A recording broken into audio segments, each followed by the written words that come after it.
Good day, beautiful people. Ito, kung mapapansin niyo yung list nila is merong itim. Ito ay isang klase ng mold na pwedeng ikasama ng ating longgam.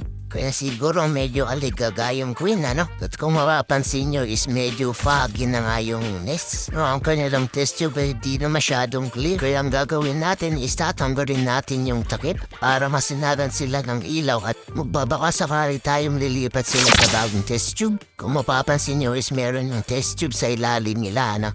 At ito ay nakatrap. So panoorin natin sila kung paano sila maglipat kung magtulungan. Habang pinapanood natin silang lumipat, isi-shoutout kung mapala yung basher natin. I think mag-isa lang naman siya. Makakatuwa lang kasi may haters na tayo. At parang nasa right track na ata tayo ng pag-vlog.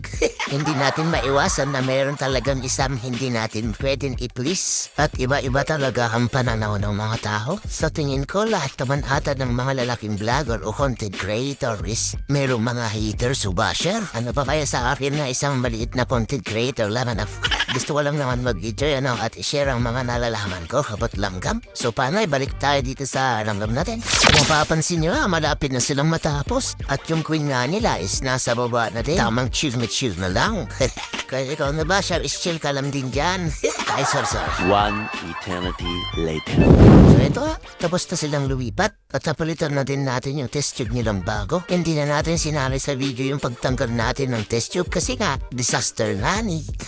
So ano bes, nandito na lang muna. Sasaya mo na naman ba yung oras yung? Paalam, bye-bye.